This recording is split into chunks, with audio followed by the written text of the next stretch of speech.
Hi, Antti. Thank you for joining us for an interview. Thank you.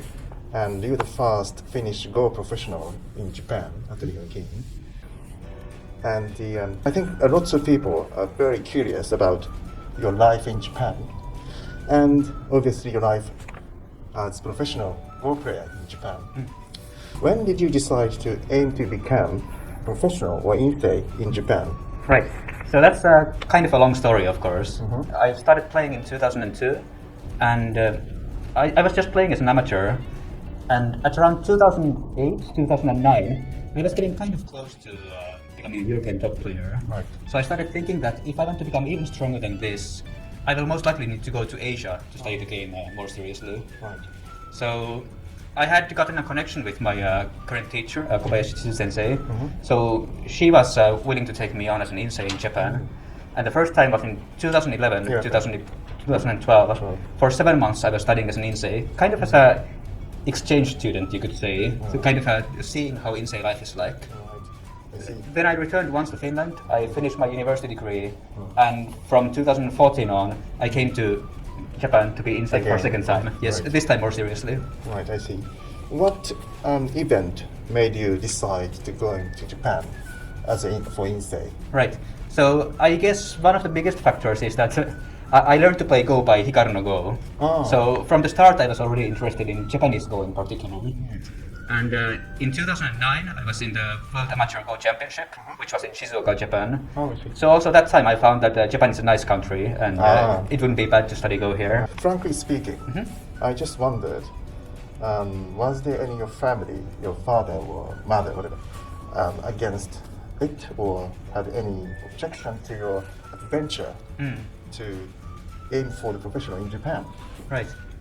So I think my family might be a little bit special in that my uncle from my father's side is actually he was a ski jumper, Olympic gold medalist. Oh, really? He won back in 1980. Wow. Famous. Wow. Kind of, yes. So I figured that because already somebody in our family had a kind of a more special job, not normal by any common standards, I think they didn't really find it as so weird that I would do something as like a board game for my job. Right. And you studied in Europe. Yes. When did you said start to go? 2002. 2002? Yes. What age? I was 12 at the time. Oh, 12. Yes. So of course by Japanese standards I was already kind of old to start Go at that time. So about 10 years later, you came to Japan. Yes. And you became insane. Right. And I think lots of people, especially young people, are more curious about the insei. It's not like just like traveling, to spending time, holidays in Japan. It's like obviously more special, unique occasion and experience time. Right. And tell us some interesting, funny story, and also most shocking, surprising event when you were insane. Okay, let's see. Well, for one thing, of course, generally we should think of an insei as a very serious Go student, right? They're still children who are going to normal school on weekdays. And after that, on the weekends, every weekend, they play training games with each other. And it's a very kind of a competitive system, right? Because you play in class, let's say C, and if your score is not good enough, then you drop to D and you play more games with faster times and, well, that kind of a competitive-based system, right? Yeah. So you would normally think that they are very serious students, but at the same time also, it's kind of funny that they have a very good sense of humor and They are serious, but they have a... They are serious, but they are still easygoing from time to time. So, what kind of? So if you're talking about the funny experiences, for example, so one time when I was playing in A class, well, there was one insei kid who liked telling jokes. So one of the days he just started preparing for a joke. So he would start reciting the names of Japanese professional players and add a small twist to it. Like he would say Yama, but it would come out as Yama. So he would add the yeah sound inside there. Kobayashi. And of course there was a point to it. So every afternoon in the insei training, there's a visiting professional who comes to teach the children. So the moment the teacher of the day just came inside the door, his name was Oya Koichi, by the way. Oya. Yes, so this kid would just go, oh yeah! And everybody starts laughing. Oh, I see. Even though it's serious. I mean, I couldn't help it myself that time. I see. It's quite funny. And on the other hand, have you got any, surprising, shocking moment, events when you're insane? The culture shock? Do you have any Culture culture shock. shock? Not as far as it goes to insei training, I guess. But if you say shocking, then I would say when I got 2 cockroaches in my apartment. We don't have those in Finland. Like never seen cockroach in your country. Not in my country. I saw one in Spain, a big one. But when you have 2 of this size inside your apartment, yes, I couldn't sleep that night. Next, I'd like to ask you about how did you study, mainly while you were insane, and how many hours did you spend on studying? So that would vary, of course, but I think it could have been like 7 or 8 hours. Well, from time to time, just 5 maybe. But I would do Tsumego easily for at least a half an hour, possibly 1 hour, 2 hours per day. Yeah. I would play some games. What kind of books is it? Tsumego. I was doing most of the classic. So Tokyo Shugyo, Kengen Gokyo, a little bit Igo Hatsuyoron, but not too much. Too difficult for, yes. Or Kanzufu. Kanzufu, or endgame, yes. Tetsuji. And the Maida's collection. That's Yes, very big. famous in Europe as well. Yes. Sekiyama Riichi's collection also. And you said you had big differences between Japanese style Go and European style Go. Yeah. And when you come to Japan here, so insei first time, and you learn some different things. Yeah, from, very much so. Like that kind of basically describes my whole Go career up to the point. Because when I first started to go in Europe, it would basically there wasn't really anything like a formal Go education. I would just play games, learn by experience, accumulate experience, and maybe learn some Tetsuji techniques and so on.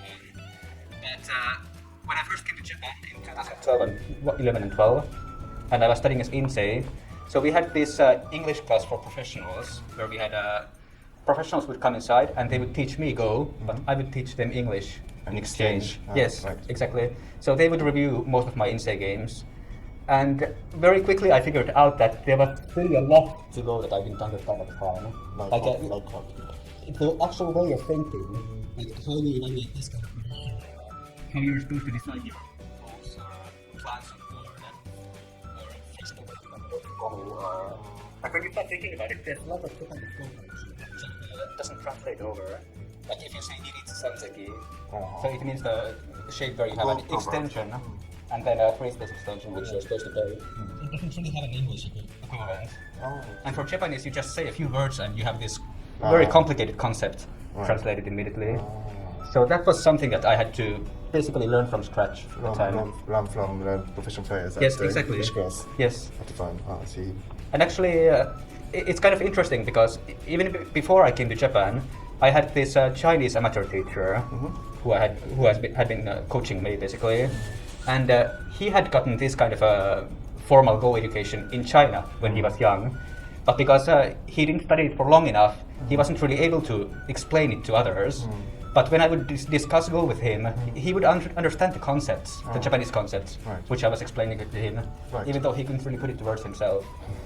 So clearly there's a different way of thinking in Go in the West and in the East. Right, I see. What do you think about European Go level now? That's interesting and also very difficult question, I think.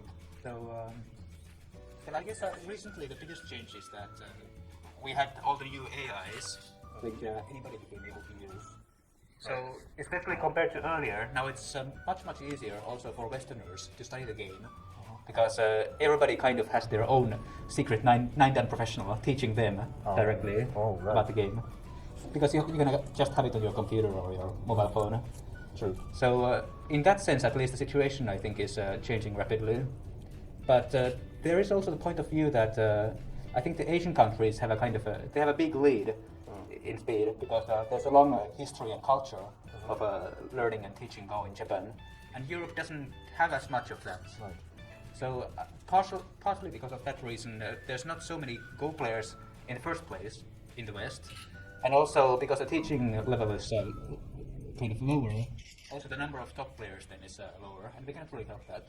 Right, I can imagine that. Yes. And the next, my question is probably it's kind of straightforward. I'm asking you about if that EGF, which means European Federation Pro, come to Japan and play Japanese tournament game. And what do you think? How they can compete with Japanese pros? What kind of results they could get, huh? Yes.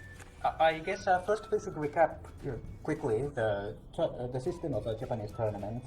So in most title tournaments and the preliminaries, there's so many stages of preliminaries, right? Yeah. So if you didn't have good results previously, you start in the C preliminary. Right. And usually you play 2 games knockouts.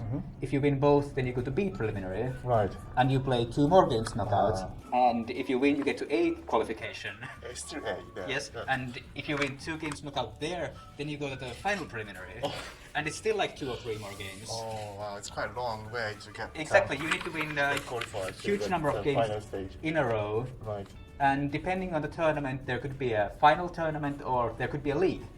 And in the league, you might still have to play more games and more games. Right. And then it's the final match-off with the title holder. Right. Yes, so it's an extremely long time. I think that just the time takes 2 years if you want to go from to the start of the compete. to the end of the Title match. Right. Exactly. So, what is your opinion if they come to Japan and play Japanese pro serious formal tournament games? Right. So then we need to take into account that I think there's some level of disparity inside the European professionals. I think the strongest European professionals, most likely, especially Ilya Shikshin, is Like Russia? yes. Yes. I think he's in a bit of a different league compared to the lowest players. So most likely the weaker European professionals would have a difficult time getting out of even the C qualification, even if they had several opportunities. But the strongest European professionals, I think, maybe not every time, but they could get to B qualification. They could possibly get to A qualification. Right. But basically at that point you are already playing very strong Japanese professionals and you need to keep on winning constantly. So what do you think they need to get and improve more and get more stronger to Yes. compete with the Japanese or other Asian pro players? Right. So I guess if I knew that completely, I could already be a very good teacher in Europe. But True. from the start, I guess part of the problem is that we just don't have so many players in Europe. We only have I think there's 7 pros right now, and some pros are stronger and some are weaker. So we might only have like 3 or 4 professionals who can really compete on a kind of a international level. And of course, that way it's difficult to get results. Right. But in fact, we do have some good results from Europeans already. Like several years back, I think Artem Kachinovsky played in a Kansai Kiin tournament, and he beat Sonoda Yuichi, 9-dan professional from Japan in that tournament. Yes, Sonoda is maybe not in his prime anymore, but he is still a kind of a famous teacher in Japan. So I thought that was kind of a big win for Europe. And Ilya Shikshin, on the other hand, a little bit over 1 year ago, he beat Yi Lingtao in an international tournament. Yi Lingtao is one of he's very high in the world rankings, so that was a very impressive win for him. So I thought we have some cases of very good results from Europe, showing that the point is whether he can continue to win. Yes, exactly. So we have these odd wins here and there, and some of them are really Constantly, impressive. yeah. But to be able to do them constantly all the time is very difficult, right? I see. I agree with you. And now let's talk about Japanese Go. You played, I don't know how many games you played so far in Japanese Go tournament. 20 maybe? And so 20 players about? Yes, you something played like so that. far. Yeah. And what do you think about Japanese style of Go recently? Recently is also an interesting question since I became pro in 2016. Yes, 4 or 5 years ago. Yes, which is exactly also the time when AlphaGo turned up, right? Yes. 2016, the match with Lee Sedol. Yeah.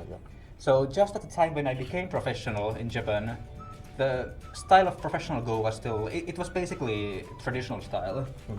What do you mean traditional style means? I mean, Yeah. it's all the stuff that we can read in Go books and Go commentaries. It didn't really change that much from 10 or 20 or 30 years ago. The base thinking is kind of the same. But then AlphaGo came around and already played some surprising moves, like a 5th line shoulder hit, which people didn't really expect. Right. And direct 3-3. Yes, that came more with AlphaGo Master, After, right? I guess. 1 year later. Yeah. So that shook up things even more. And then it didn't take long until we had like a Leela, and we had Goaxis and Katago. And now the situation is already where my mobile phone is so strong that it can give me 2 or 3 handicap stones. Oh my. So from that point of view, the way that Go is studied altogether also changed. And first I played against the Japanese professionals who played in the traditional thinking, and now it's kind of combined with also how the AI works. Right. And I may have been a little bit quicker in figuring out the AI style of play because So I studied nowadays, a lot. Japanese pro also study AI style of Go. Yes, and they put AI program into their PC, I think so, and yes. then they analyze studying things like that. It's very common, yes. So something like 2 or 3 years ago, I had studied some AI variations that many of my opponents hadn't, and I was able to win some games just by making use of that, basically. But now the situation is that even if my opponent is like, could be an older pro in their 60s or 70s, Right. they would still know the newest AI techniques. Even though you cannot expect that they're actually using computers, right? Right, yeah. So it's kind of taken over already, from my impression. So, and overall, they also get stronger, you mean? I think that's the situation all around. In a way. Yes. So, most likely the case is that the Go all around the world has just risen in level, Right, and yes, yes. that's something that will just happen normally. Absolutely. Yes. Yeah. It's not only professional, also amateur players I that think so. Yes. can study and learn from AI. Yes. And also from books. Lots of books were published in the market nowadays. Yeah, and there's AI talking books about also AI book. explaining how to yeah, how the AI lots of plays. people learning for Direct 3.3, for example. Right. And also amateur level all going up Yes. in the world, all Yeah. over the world. So the sequences are changing, but also the kind of the thinking behind there is also changing Yes. gradually. Right. So, very interesting. Do you have particular pro player what you want to play against in a serious tournament? I see. That's interesting. Let me see. I mean, of course, it would be interesting to play against the current top players. Like, Iyama. I would like to get to play Iyama and Shibano and so on. Shibiki. But if I were to choose just a few, I think it would be much more interesting to play against the people that I actually read about in books earlier. Like, Right. I've studied so many of Takemiya's games and Chochikun's Cosmic games. style. Yeah, exactly. So it would be much more easier to be able to try my own game against them, right? Against them. Yes. Oh. The So famous you haven't top ever played players. yet? No, not yet. I did get to play against Yoda Sensei. So he was Meijin 20 years yes, ago. he was an world champion before Yes. in Samsung Cup or something. I think so, yes, in the 90s. Yes. So that was special. Good. And my last question is, what would be your goals as a professional? Of course, I'm still also studying as this situation is right now. So I guess the way that I view things right now is that currently, of course, I'm playing as a professional in Japan, and for the foreseeable future, I will keep on doing it. I think it's a little bit more like I want to learn as much as possible for myself about the Japanese way of thinking for Go and to become a stronger player. But in the longer term, I think it's more interesting for me to come back to Europe and teach the way you are supposed to think about Go, or the way you can think about Go. And Share Yes. your experience and Yes. knowledge. And at this age, it's already kind of difficult for me to become a title holder or international champion. But if we can, in general, increase the level of Go in Europe, then possibly in the future there could be somebody who could do it. Right. And I think that's an interesting prospect that I want to work towards. When are you expecting? No idea. When I expect, let's say Like, in 20 years. Oh, 20 years now. Okay. Hopefully. You have- I hope it's faster actually, but it can take some time. not the next year or something. Oh, that would be nice. I hope so. Good. Right. Thank you very much for interview. Thank you.